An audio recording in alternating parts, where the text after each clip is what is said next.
Opa galera, tudo bem?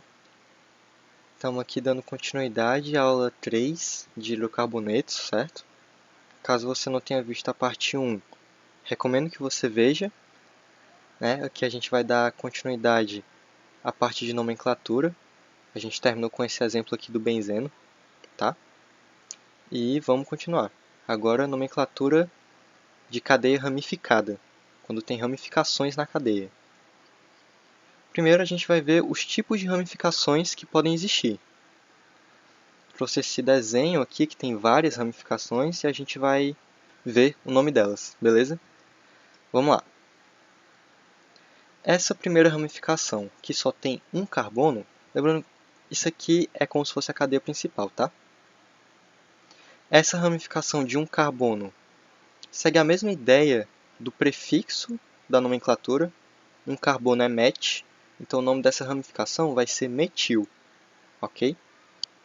Próxima ramificação, com dois carbonos, mesma coisa, dois carbonos et. Então a ramificação vai ser etil. Ok? Três carbonos, prop, a ramificação vai ser propil. Só que o propil ele pode aparecer de outra forma também, né? Os três carbonos podem aparecer dessa forma esticada, digamos assim, mas eles podem aparecer também nessa forma de trevozinho, né? A gente chama de isopropil. Beleza? Dando continuidade. Essa daqui são 4 carbonos, é o butil. O butil também pode aparecer formando esse trevozinho. A gente chama de isobutil. O butil também pode aparecer dessa forma. Como o carbono que liga a ramificação até a cadeia principal, como ele está ligado a dois carbonos, a gente chama de sec-butil. De forma análoga, caso o carbono que liga a ramificação à cadeia principal ele esteja ligado a outros 3 carbonos, a gente chama de terc-butil. É o nome dessa ramificação, certo? Pode ter também uma ramificação insaturada, com ligação dupla. No caso aqui, seria o etil, porque são só 2 carbonos, mas tem uma ligação dupla entre eles, então vou colocar o en no meio do nome. Fica etenil, ou vinil, que é o nome mais popular dessa ramificação, certo? E agora, sem mais enrolação, vamos fazer alguns exemplos. Nomear os compostos de acordo com as ramificações. Vamos lá. Primeiramente, a gente tem que saber o que é ramificação no composto e o que é a cadeia principal. A cadeia principal, caso não tenha nenhuma ligação dupla e nenhuma ligação tripla, a cadeia principal é simplesmente a maior sequência de carbonos que eu consigo formar. No caso dessa figura, qual é a maior sequência de carbonos que eu consigo formar? É essa daqui, certo? Que são 1, 2, 3, 4, 5, 6 carbonos. Beleza. Essa é a cadeia principal.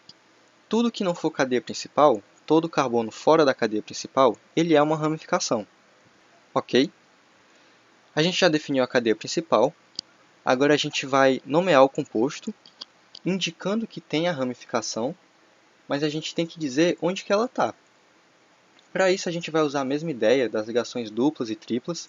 A gente vai enumerar a cadeia e vai indicar o número do carbono que contém a ramificação. Lembrando que a gente começa enumerando da extremidade mais próxima da ramificação, novamente procurando indicar a ramificação ou ligação dupla com o menor número. Então, aqui a ramificação está mais perto do lado esquerdo. A gente vai começar enumerando daqui. Carbono 1, 2, 3, 4, 5 e 6. Beleza. A gente sabe que tem essa ramificação, que é apenas um carbono, nesse carbono de posição 3 da cadeia principal. É a ramificação do tipo metil, então a gente vai indicar ela dessa forma, 3-metil. Tem uma ramificação metil no carbono 3 da cadeia principal. Depois de indicar onde estão as ramificações, eu coloco o nome do composto normal. São 6 carbonos de apenas ligação simples, hexano. Juntando tudo, 3-metilhexano. Então, diferente das ligações duplas ou triplas, eu vou localizar a ramificação antes do nome do composto, certo? A gente tem aqui mais um exemplo, agora com duas ramificações. Ramificação metil e etil. Vamos enumerar a cadeia de onde elas estão mais perto. De onde é que elas estão mais perto? Vamos ver. Se eu começar enumerando daqui. 1, 2, 3, 4. As ramificações estão nos carbonos 3 e 4. Se for por aqui. 1, 2, 3, 4, 5. As ramificações estão nos carbonos 4 e 5. 3 e 4 é menor, né? Então a gente vai começar enumerando da esquerda mesmo. Vamos lá. 1, 2, 3, 4, 5, 6, 7. São 7 carbonos. Tem a ramificação metil no carbono 3 e a ramificação etil no carbono 4. Beleza. Então eu vou falar 3-metil e também vou falar 4-etil. Mas qual dos dois eu coloco primeiro no nome? Bom, a convenção que a gente usa é de ordem alfabética. Então, depende da letra inicial do nome da ramificação. Como assim? A ramificação etil começa com E, né? Já metil começa com M. No alfabeto, quem vem primeiro, o E ou o M? Vem o E, né? Então eu vou indicar primeiro a ramificação etil. Ela vem na frente. 4-etil. Depois que eu indiquei que tem a ramificação etil, agora eu vou indicar a ramificação metil, porque o M vem depois na ordem alfabética, certo? E pronto, agora é só colocar o nome do composto como se fosse apenas a cadeia principal. 7 carbonos de apenas ligações simples fica heptano. Juntando tudo, 4-etil, 3-metil, heptano. Esse é o nome desse composto, ok? Vamos para mais um exemplo. Agora a gente tem ramificação e ligação dupla. A gente tem que enumerar da extremidade que está mais próxima da ramificação e mais próxima da ligação dupla, né? Só que aqui a gente tem um embate, porque a ramificação está mais perto da esquerda e a dupla está mais perto da direita. Nesse caso, o que é que a gente considera? Bem, a gente vai considerar como prioridade a ligação dupla, tá? A gente vai sempre visar enumerar a cadeia pelo lado mais próximo da ligação dupla. Se não tiver ligação dupla no composto, aí a gente procura enumerar do lado mais próximo de onde tem ramificação, ok? Nesse caso tem ligação dupla, então eu vou começar da direita. Carbono 1, 2, 3, 4, 5, 6, 7, 8, 9. São 9 carbonos. Beleza. Começo indicando as ramificações, elas vêm na frente do nome do composto. Ramificação metil no carbono 7, 7-metil. Agora eu coloco o nome do composto considerando a cadeia principal. São 9 carbonos, prefixo non. Ligação dupla entre os carbonos 1 e 2, então o intermediário é 1-en e hidrocarboneto O.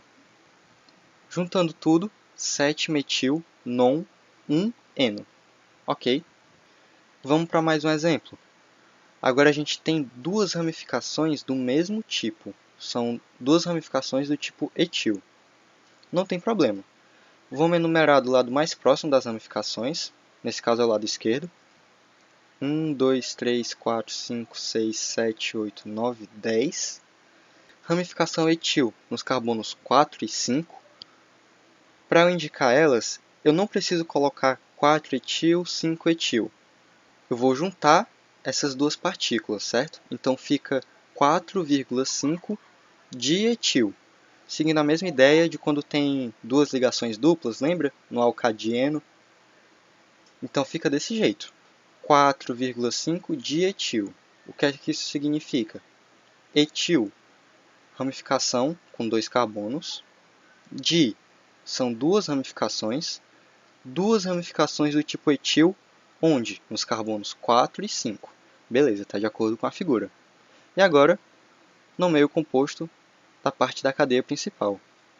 Decano, né? 10 carbonos, apenas ligações simples. Decano. Juntando tudo, 4,5 dietil-decano. Esse é o nome desse composto. Beleza? Bem, a gente tem aqui outras ramificações, que são com anéis aromáticos. Elas podem aparecer também, são importantes, tá?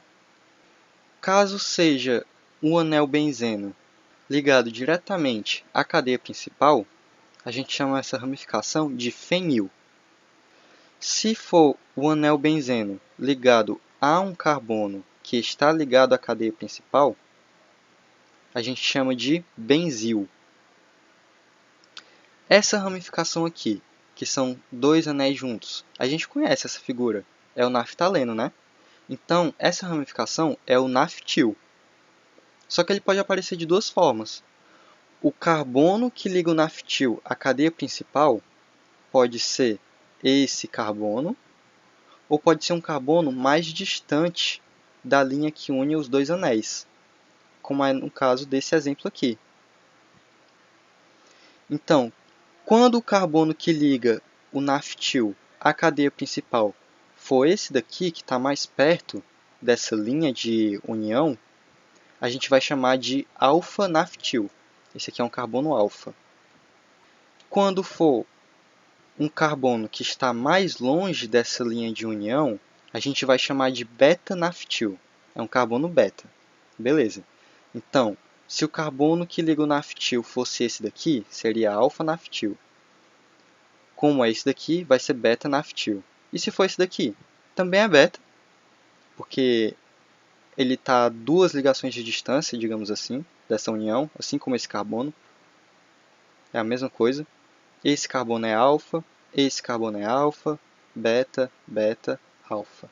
Ok, são só duas posições relativas que a gente tem que se preocupar com o naftil.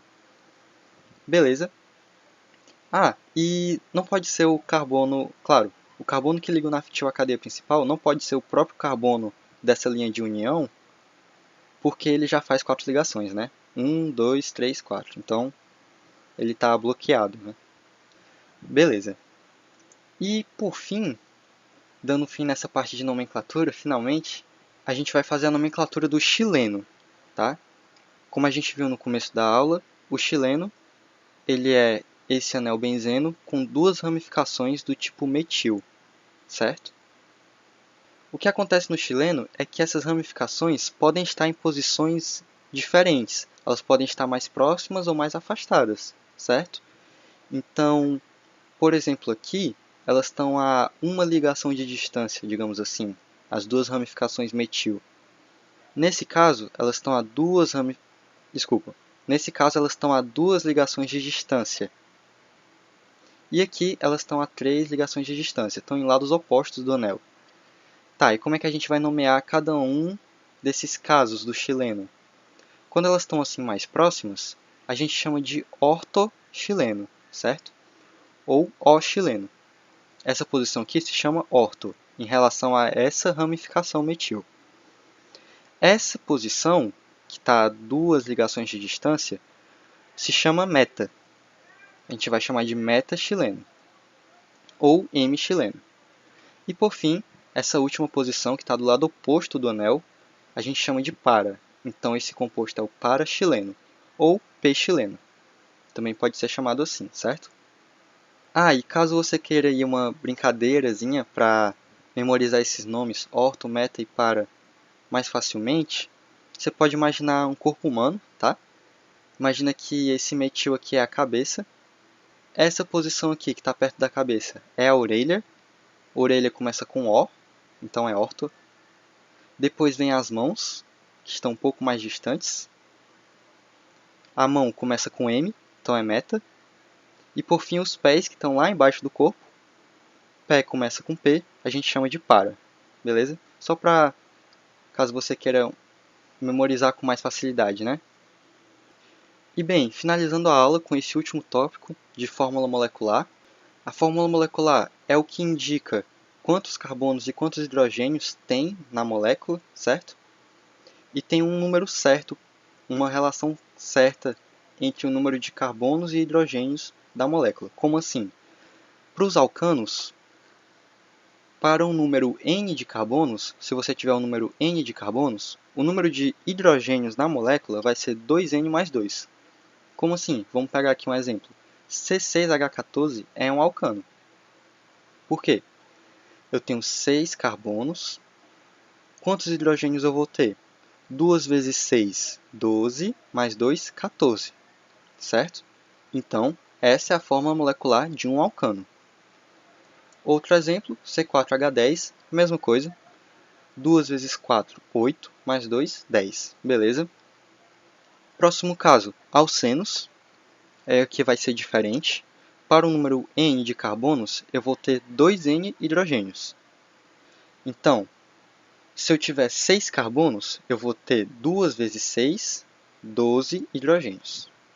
Para 4 carbonos, eu vou ter 2 vezes 4, 8 hidrogênios.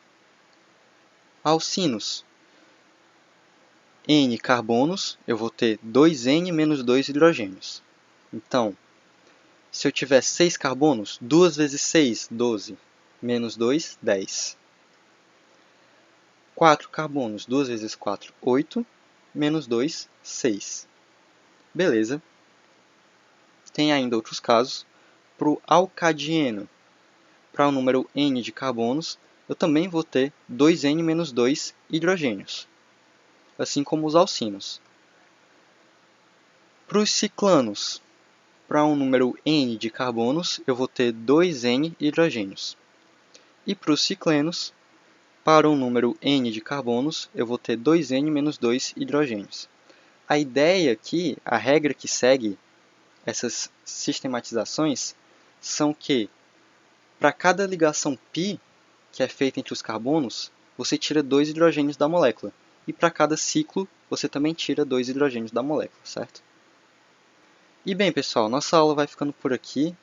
Dessa vez foi mais extensa, porque essa parte de nomenclatura é realmente um pouco mais pesada, né? Mas espero que vocês tenham gostado, espero que tenha ficado bem explicado. E até a próxima. Valeu!